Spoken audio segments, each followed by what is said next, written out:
شب شبنمی تر میبارد، گل چزی چهره پرده میبردارد. بلبل سر شاخه هنوز بیدار است، هر جا نگری پیک بهاری دارد. دریاچه شوخ از دل کوه میریزد، از خاک دمن سبزه و گل میخیزد.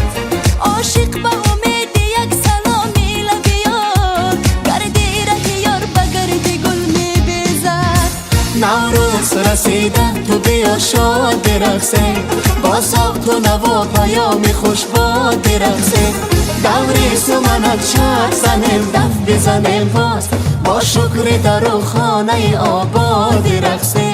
دوری سمنک چرخ زنیم دف بزنیم باز، با شکر در و خانه آباد رقصه.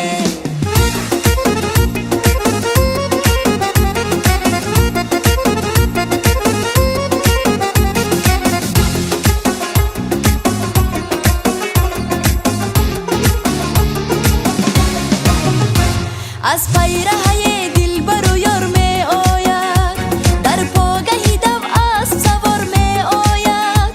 در چشم همه شور و هوس می رخشد، از هر در و بامبوی بهار می آید. در تن همه جامعه گل و گل کاری، در خانه همه کلچه و شیرین باری. بر لب همه تبریک و دعا می گوییم، تا سال دیگر خوشی و خوش روزگاری. نوروز رسیده تو بیا شاد برقصه، با صوت و نوا پیام خوش باد برقصه. دوری سمنک چرخ زنیم دف بزنیم باز، با شکر در و خانه آباد برقصه.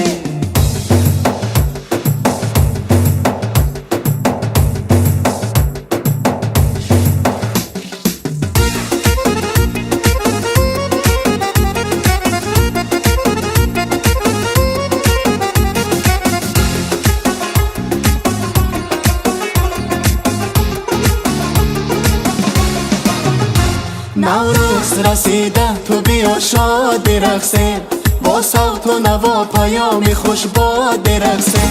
دوری سمنک چرخ زنیم دف بزنیم باز، با شکر در و خانه آباد برقصه. دوری سمنک چرخ زنیم دف بزنیم باز، با شکر در و خانه آباد برقصه.